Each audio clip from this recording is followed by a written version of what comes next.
Over the years, Taylor Swift has created a number of personalised playlists, either to promote other artists or simply as a way to share her favourite music at a certain time. But only a very short list of songs have been given a very special sort of treatment by Taylor. This select group of tracks were directly called out by Taylor, and today we're going to be listing all of them and revealing some interesting reactions some of the artists have had. Hello and welcome to Swiftly Spoken, a fan-made Taylor Swift podcast in which we break down her lyrics, deep dive into full album retrospectives, and theorise about what may be coming next. As always, we're your hosts Cameron and Lisa, and in this episode we're going to be looking into the short list of lucky songs that make it into Taylor's own songs, which interestingly include a couple of self-references and some very interesting picks. As always, before we get into it, quick disclaimer, though Taylor does mention the idea of songs and the radio and or listening to a song throughout her own songs, a lot of different lyrics, we're not going to be going into all of them references. And also she does mention a lot of different artists, and if you want to check out all of the people that she does mention, we have an episode about that. What we want to do is go through all of the very specific artists and specific songs by those artists that she's actually making a conscious reference to. So we could literally create a playlist of these songs. As always, we're going to be going through all of the songs that Taylor has referenced throughout her discography, starting with debut and going all the way through to the Talk Show Poets department. Okay, so kicking off with debut, and interestingly the first ever single and track 1 on debut, we're going to start with obviously Tim McGraw, and the song is obviously called Tim McGraw and is about a Tim McGraw song and about a past relationship, hoping that when they hear a certain song by Tim McGraw, they will obviously think of their time with Taylor. Taylor kind of spoke about the song and its inspiration and what basically the meaning was, and basically said that she was with this guy and they were dating on and off, and he was about to go to college, and she was thinking of all the things that would remind him of her. And she didn't think of Tim McGraw personally when she wrote the song, but more just that her favourite song at the time was a song by Tim McGraw. So the guy that she wrote it about, she wanted him to think of her when he heard that song, and she thought that it was a kind of nice gesture and quite cool that someone would remember the relationship nicely in that way. And obviously in the physical song itself, Tim McGraw, there is no mention of what Tim McGraw song Taylor is referring to, and as a Tim McGraw fan, there could be lots that she is kind of referencing, and especially as she's kind of performed with him since. However, thanks to the good old CD hidden messages that unfortunately were no longer a thing after 1989, but those first 5 Big Machine albums, Taylor always had hidden messages in her booklets where you could decipher, if you put all the capital letters together, you could decipher different meanings, and some went across the whole album, some were just like little nuggets for that individual song. But for Tim McGraw, the hidden message is Can't Tell Me Nothing, which is interestingly a Tim McGraw song. So we actually do know the song that Taylor is referring to, and that song is off Tim McGraw's album Live Like You Were Dying. And funny enough, Tim McGraw himself actually did react to the inclusion of his name and his song, and I guess his name being the title of Taylor's debut single. And basically he was on a radio show, and this interaction was actually included on the deluxe edition of debut. Right at the end there's like a little kind of audio of Taylor interacting with Tim McGraw, but just to kind of quickly decipher it down, basically the radio host asked Tim McGraw, have you heard the song? He says yeah. And he basically says, what was your kind of thought? He said it was awesome, but he's unsure if you should take it as a compliment or not, because he feels a bit old. And then interestingly, Taylor pipes in and says that it was definitely a compliment, and then she spoke about how she wrote the song and that she wrote it in literally 15 minutes in maths class, and because it included Tim McGraw's name, she was going to shelve it, but the label like, no, release it. And then interestingly, very cheekily, Taylor asks if she can basically be a support on Tim's tour, which then she goes on to do. So the song kind of helped definitely open up doors, and as we've mentioned before, was a very, very clever thing to do, to name such a massive artist, especially at that time in country music, kind of get the attention of the artist, their fans, and just general country music fans to think, oh, what's this song about? Even though the song isn't necessarily about Tim McGraw, it was definitely a really good kind of marketing move and an interesting move. But yeah, the song that she's mentioning is Can't Tell Me Nothing. I love that we get to tell which song it is because of the hidden messages. Like you said, they are a relic of the past now, but they really did add a lot of context, and we're going to be speaking about other hidden messages in this episode as well. So yeah, they did give us a lot of extra context. There you go. If you want to listen to the song that Taylor wanted that guy at that time to listen to and think of her, Can't Tell Me Nothing. Another song in debut that mentions a kind of specific song is obviously Our Song, which is a slight self-reference with the lyric kind of, and I wrote down Our Song. And as we mentioned in our kind of previous episode about interesting facts with Debut, the interesting thing about our song is that it ends with play it again. So it's almost kind of self-referencing itself a little bit, and it's an interesting song, but it doesn't technically reference a specific song, as it's kind of referencing itself in a weird way. She is literally saying, okay, I'm writing down our song, which is the same song that I guess she's singing, and also then she's saying, and then play it again, so start it again. Yeah. So it's a whole thing. I love it. Interestingly, if you kind of go back to what we said with Tim McGraw and the hidden message for our song is Live in Love, and unlike the Tim McGraw one, I don't think that's referencing anything specific or a song specifically. Doesn't seem to be, but still an interesting reference, and interesting, like Lisa said, it's kind of a weird meta self-reference of itself. So next in Taylor's discography is obviously Fearless, and despite there being mentionings of listening to the radio, there is no specific mention of a specific song or artist that Taylor's referring to and their kind of songs or discography. So yeah, unfortunately there's nothing on Fearless, so next we'll move into Speak Now. However, we do have a specific reference on Speak Now, which I guess this one is a bit awkward because she's not saying like I'm listening to this song specifically, but we know that this lyric is directly there because of a song. Like, it is basically confirmed. It's referencing a song. This is a song that she is referenced in. So that's the kind of tracks that we want to include in this list, either directly referenced or definitely for sure a reference to. This is in Better Than Revenge, where basically Taylor makes a reference to Much Better by the Jonas Brothers. And this one has obviously a bit of a backstory to it. So if we go back in time, obviously there was the breakup between Taylor and Joe Jonas, which obviously didn't leave a very good taste in either's mouth. It wasn't a very amicable parting of ways. I always think of that video of Taylor with her doll and Joe Jonas's doll, and the 27 seconds phone as well, so it can break up with other dolls. Yeah, it was very unhinged. Went on the Ellen show. Both of them made it very clear that they were both not overly happy at the end of that relationship. No. And so in the Jonas Brothers song Much Better, the beginning of the song, like, talk about, I'm not leaving this up for guessing, the first verse, the first lyric is, I get a rep for breaking hearts, now I'm done with superstars and all the tears on her guitar, I'm not bitter. Okay. Sound a little bit bitter. Goes on to say, now I see everything I'd ever need is the girl in front of me, she's much better. This is the song that basically inspired quite a bit of Better Than Revenge. It really is the catalyst of that song, so we had to include it here, to be honest. It has to be on the list. As the years went by, though, there was a truce in the end between Taylor and Joe Jonas for a little while, anyway. And during that time, after Invisible String was released and Taylor kind of, gave a little nod to him once again with the Now I Send Their Babies Presents, the Jonas Brothers actually performed this song with a lyric change, and instead of saying I'm done with superstars, it says I'm cool with superstars, like everything is good, like it's all okay. So eventually, we love a lyric change, like, and I love one that's a positive lyric change. So I quite like that they kind of reference that. That's very true. So that it's kind of, both of us kind of love that, and I think it adds more story to the story. It adds more history and more story, and I think it's pretty cool they did that, to be fair. Yeah, that is pretty fun, to be honest, as well. Like you said, we love a good lyric change, and while the legacy of that may not be relevant nowadays, it is an interesting story that Better Than Revenge and Much Better had quite, like, they've been in conversation for a few years now, so that's pretty interesting. And interestingly have both had lyric changes. Because maybe they were a little bit too I don't know, a little bit too sharp at they time. were, and they needed to control themselves a little bit. They needed to rein it in, it out a little bit. The next album we have is Red, of course, and again, this one is an interesting one, but it has to be here just because it's mentioned not once but twice, really, throughout Red, in a way. Firstly, obviously, we have the lyric, which is your sweet disposition and my wide-eyed gaze, and then we also have the reference of sweet disposition in the treacherous secret message. So here's another secret message. The treacherous secret message is won't stop till it's over, and that is a lyric from Sweet Disposition by The Temper Trap. Again, this song has to be included here just because of its really, like, convoluted part. Slightly muddy.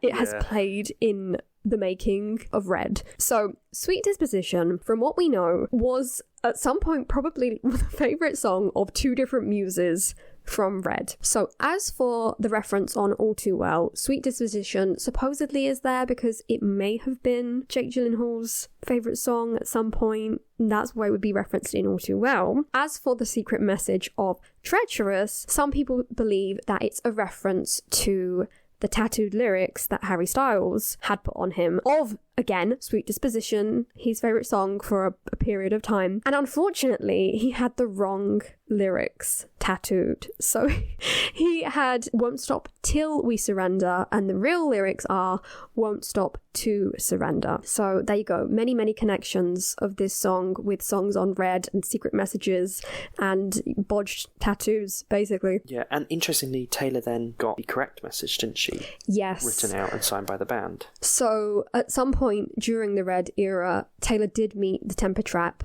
and they have an interview in which they kind of reveal that Taylor asked them, could you write the correct lyrics down and like sign them for me? And they weren't sure what to do. They were like, should we put the real ones? Because they kind of like knew why she was doing it, right? They knew that she was going to be, and she did say as well, I just want to show them to my boyfriend at that point. And so they knew who she was referring to, and they knew that, you know, he had the wrong lyrics. So apparently they debated what to do, but yeah, they wrote the right ones, they signed it, and that was it. So that's terrible. Couldn't he have got his facts straight before the tattoo was given? Oh gosh, poor thing.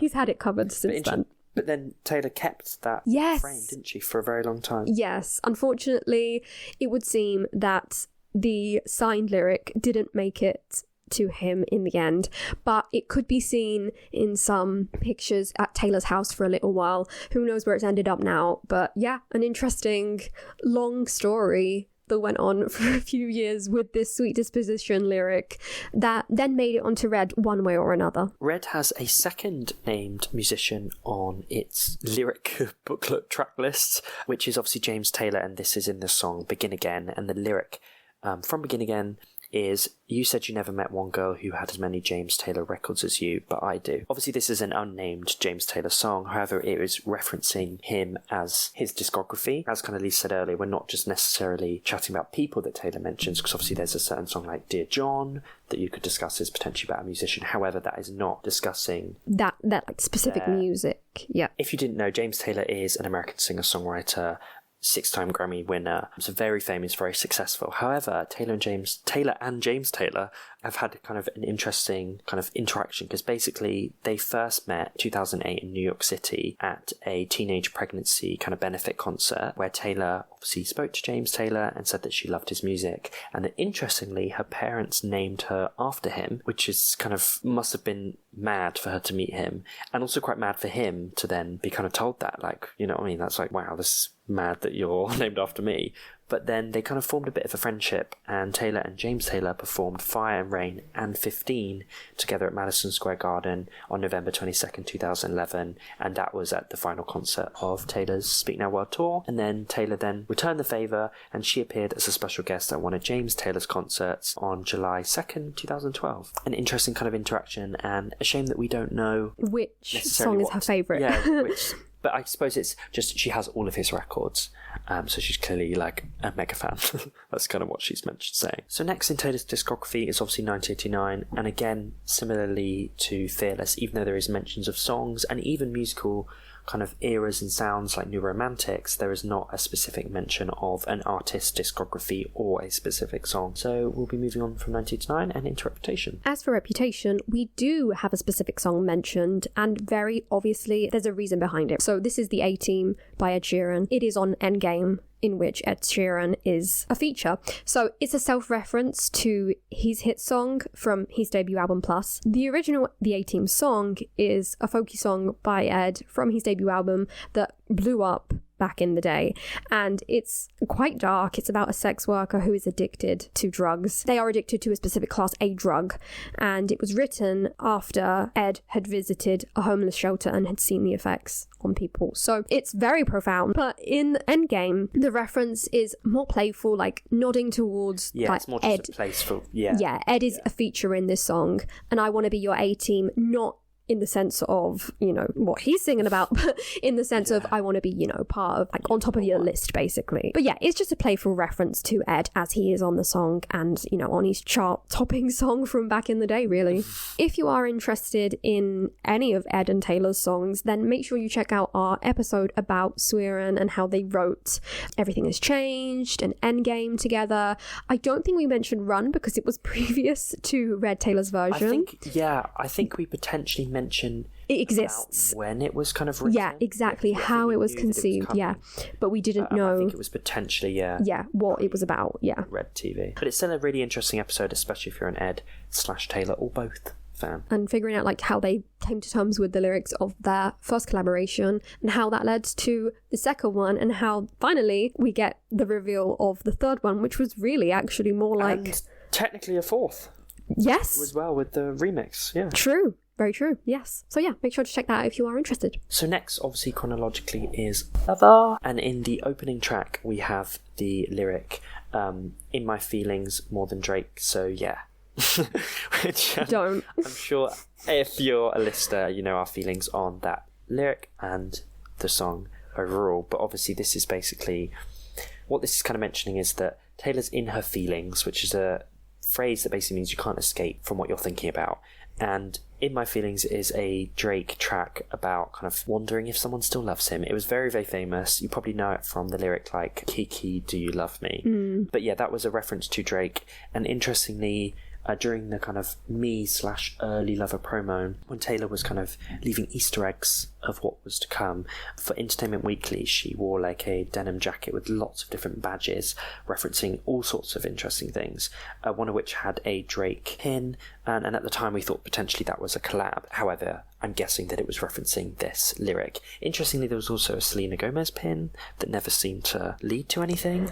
Some of them pins were a bit random. I can't lie. Yeah. But then other ones have very specific references. Like that Drake pin, like you said, it's one lyric, literally. Like it's such... But other ones, it's just random Selena pin. Friends one, I'm guessing, was it's nice to have a friend, I guess. That was referencing. Yeah. Colour palette of what Lover was going to be, the rainbow, you need to calm down. So there was ones that made sense, but there was definitely some that were random. But this one was slightly random because it was a bit like random to call out one lyric, but especially when it led people to think there was a collab coming. I think that was kind of purposeful though. Like what it was referencing. Yeah, definitely. At that point, obviously, Drake was very, very big. This song was massive as well for a very long time. So it makes sense. Having Selena on there, of course, gets people talking about potential collaboration, which has been spoken about since the beginning of time. Yeah, so it makes sense why you would play with that.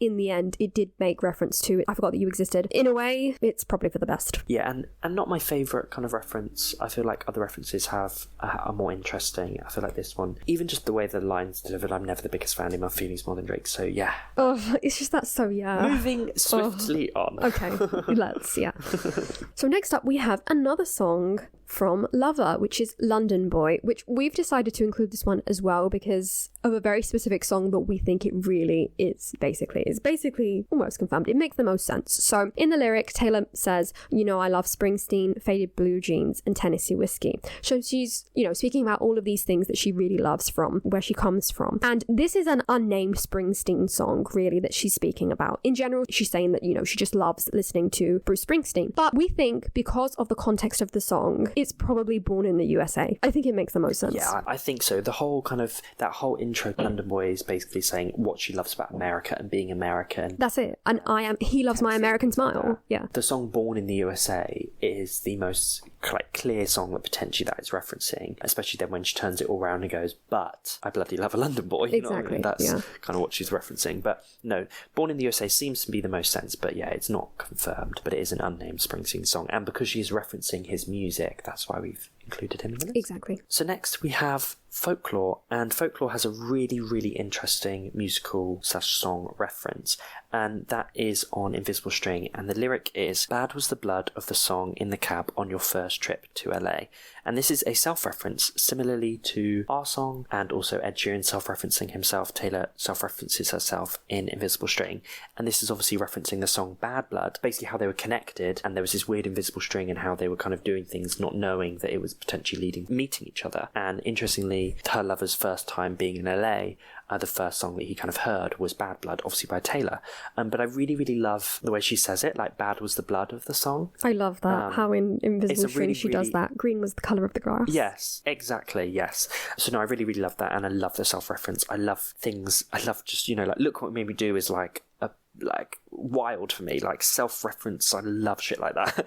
So like Eras Tour, you know what I mean? Oh yeah, that was the the pinnacle of it all. Exactly. So this is definitely a favourite. Next chronologically is obviously Evermore, and unfortunately again doesn't have any specific song or artist discographies mentioned, so we will move on to Midnights. On Midnights, we do have a song referenced, and that is All For You by Janet Jackson on Snow on the Beach. So Taylor mentions this song in the lyric, Now I'm All For You Like Janet, which obviously is referring to Janet Jackson and her lead single from her album, All For You. Apparently, the lyrics of All For You are pulled from Janet Jackson's experience as she basically divorced her second husband, and it was her experience as being a newly single woman again. And back in the Midnights era, Janet Jackson reacted to the song with a TikTok video listening to it and saying, it's nice and I love it, on an Instagram caption. So then Taylor reacted to Janet Jackson's reaction and loving the song by saying, I feel like I'm dreaming. I have so much love and gratitude for you and all you've done to inspire female artists everywhere. I think this was a nice kind of interaction. It was nice that Janet appeared to really like the song and like the reference. I mean, who doesn't? It kind of gets your attention. It gets people listening to the song. Yeah. So yeah, you'd be silly not to. And it was nice that then Taylor kind of shared her admiration again for Janet. And it's a nice reference. I think it's slightly... This one isn't maybe as obvious, I don't think. I think it just kind of gets skipped over. I think it's funny because it's very similarly made to the I Forgot That You Existed lyric, because it works in a very, very similar way. So in I Forgot That You Existed, obviously she's like, in my feelings more than Drake, which is literally the same way as she's saying, now I'm all for you like Janet. So she's using a very similar way to present these two songs. But I don't know, I think it just fits so much better on Snow on the Beach. I don't know, it just sounds very much like it makes sense. And it's so strange because she just like presents it to you like she's saying something that she knows you're going to understand. Like, I'm all for you like Janet, And I'm glad that, Janet Jackson reacted to it lovingly, and then Taylor was very happy about that as well, so that's nice as well. So next is obviously TTPD, and on the title track of the Torture Poets Department there is a mention of Charlie Puth. Again, as we kind of mentioned, this one isn't necessarily a specific song or necessarily his discography, but it is talking about him from an artistic musician viewpoint, so we have included it. And the lyric is obviously, you smoked, then ate 7 bars of chocolate, we declared Charlie Puth should be a bigger artist. And Charlie Puth reacted, I think, quite in shock. I think he was quite shocked when his kind of... Name suddenly. Named. Like, what? That's me? Yeah, I think it kind of came slightly out of the blue, and I think everyone was a bit shocked at the very random kind of mention. Oh, it was definitely very much discussed. A year ago, it was very discussed, this lyric, but yeah. Yes, it was rogue. But it inspired Charlie to kind of release songs and music that he was unsure about releasing, which is really nice, and I'm guessing he really appreciated the kind words, because it is a slight backhanded compliment, but it's still coming from a nice place. You know what I mean? Yeah, definitely. Yeah. Like, it is a little bit like, ooh, but at the same time, like, it's positive.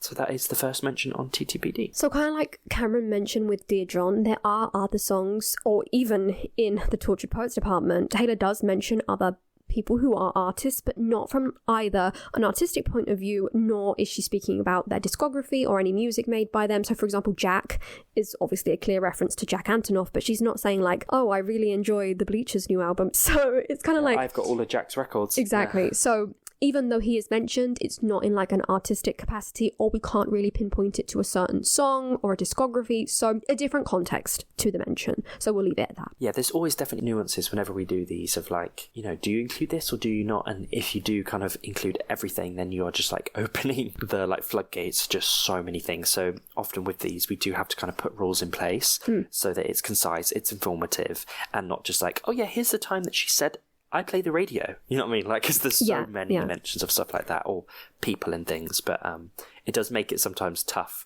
to stick to the rules. Which leads us to the last two very specific mentions on TTPD, which I think these are the reasons that really made us want to kind of like look through her discography and see which songs we could make a specific playlist of songs that Taylor has mentioned for, because of these very specific reference. I love how TTPD suddenly has these references to specific music. It just makes the world that she's creating in that album feel so lived in and so like real. I mean, obviously because it is, because she's writing kind of like autobiographically, right? But I don't know, I love little details like these. Yeah, no, I think it's kind of like the scarf in All Too Well, the cardigan. Exactly. It's like, it feels very real. Physical things that really grounds a song and like makes it so personal, and even though it's so personal to her, it then feels so personal to you because you know a song that, you know, when they think of Taylor Swift, they think of you. Exactly. Or, you know, there's a certain song that, you know, that might have related, even though it might not be the one that Taylor's mentioning, there's still something very like universal about that feeling. As for the next one up, we have the Blue Nile song, The Downtown Lights.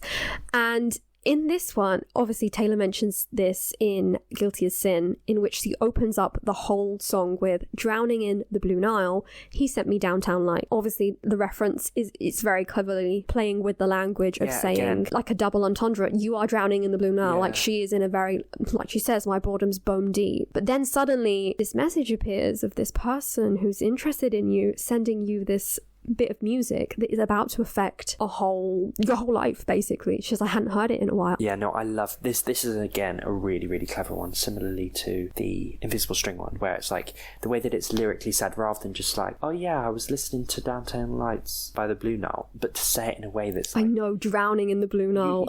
So good, so good. You don't even have to know that it's a reference to a song, and there might be some people that don't even know that's a reference to that song, is because it's literally they're together, like, but they're not worded into the lyrics. Yeah, but she is referencing, obviously those two bits go together, and she is referencing that particular song, and the song in specific is feeling very lonely and empty, but thinking about this other person and what they could be with them, or how things could work out with them, and thinking of the downtown lights when you think of them. So yeah, it's very telling. Let's just say that. Yeah. Last but not least, I think this is the one that a lot of people as well really, really loved from TTPD, because The Black Dog is just such a good song. It's a very Swiftian song. It is like in some of her best, I think. Like, it is just unreal. Every time I listen to it, I'm just like floored by how insane the lyricism is. Everything about that song is just like mad. And I love that it had so much attention last summer and everyone was flocking to the Black Dog, myself included. I literally like came off a plane the second I landed back in the UK. I was like, I'm going to that bloody pub. I love that it had so much attention because it is just such an insane song. The fact I got to hear it live as well, mad. So Taylor mentions the starting line. Again, they are a band, and we've put unnamed song, though there is some speculation that we'll get into. We don't know exactly what song, but we know that Taylor is mentioned in a specific one. She mentions the song twice. The first time she says, when someone plays the starting line and you jump up, but she's too young to know this song that was intertwined in the magic fabric of our dreaming. And then later on in the song, once again, she reiterates, when someone plays the starting line and you jump up, but she's too young to know this song that was intertwined in the tragic fabric of our dreaming. One word change that just hits so well in that last little bit. Taylor, you just know how to get us. Yep, I know. Both times she's obviously mentioning a very specific song by the starting line. Once again, we have a reaction, and they basically said, "Dear Taylor, we heard the song. Thank you for name checking our band. We feel flattered and humbled by the reverberations of love that have come back to us as a result. It's an honour to have the starting line memorialised on such a lovely song. You didn't have to do that, but you did, and we appreciate it wholeheartedly. Respect." Which again, it's so nice when we have this like love between artists, and then the Swifties will go and like shower love upon them, which is the right thing to do. So nice. Yep. Yes, exactly. And like they said, you know, they're memorializing that song forever. Yeah. And at the end of the day, it does bring more attention to them, and you know, like the only way to kind of survive any media to survive is it to be kind of passed down upon generations, and hopefully someone listening to the Black Dog went out and listened to the starting line and then fell madly in love with them, and you know, and then exactly, and it goes on, discography alive. Yeah. As for what song it could be, some people speculate that it could be The Best of Me, which is from the Starting Line's debut album. However, it's unconfirmed. We don't know. Taylor hasn't given us any hints, so for now, we're unsure. But one thing that I would like to remark upon before we conclude this episode is how interesting it is that from her very first album, that very first single, right down to this very last album that we've had at the moment, how songs are so important in Taylor's life, which makes sense. You know, she is a lyricist, she is a songwriter, she is an artist, but, you know, they play such a pivotal part in her songs themselves because they are very much intrinsically part of her life and how she has always understood her feelings. And in turn, it's how we as fans understand our feelings. So like you said, Cameron, before, we all have a starting line song. It might not be that one, but it is one that, you know, you have connected to a moment or a feeling or a friend or a lover or whatever. So I don't know, it's so clever and I really love it. And I think what's so interesting is, like you said, that she opened up her whole career by being like, when you think of this song at 16, and we, even now in her 30s, and literally like one of her most recent songs, she's then re-mentioning, when you think of this song, you're going to think of me. Yeah. That feeling is still the same at 16 and 35 or whatever, is mad. And so interesting, like you said, that is such a recurring theme. The importance of music and the permanence of how, you know, you can never get rid of memories connected to music, be it for better or for worse. Exactly, yeah. What a nice way to end the episode. I think that's a perfect ending. And I thoroughly enjoyed this. I always love it when we go through albums and analyse different stuff in different ways. And this was definitely a really interesting one. And again, was kind of spurred on by the incredible inclusion of songs on TTPD. But if you did enjoy this episode, then please make sure that you give it a like if you're listening/watching over on YouTube. If you are not yet, please also subscribe on YouTube. If you are listening to us on an audio format like Spotify, Apple Podcasts, we'd love it if you would rate us. And if you'd like to keep up to date with all things Swiftly Spoken, then make sure to follow us over on Instagram. Our handle is @SwiftlySpokenPodcast. And until next time, we will speak to you soon.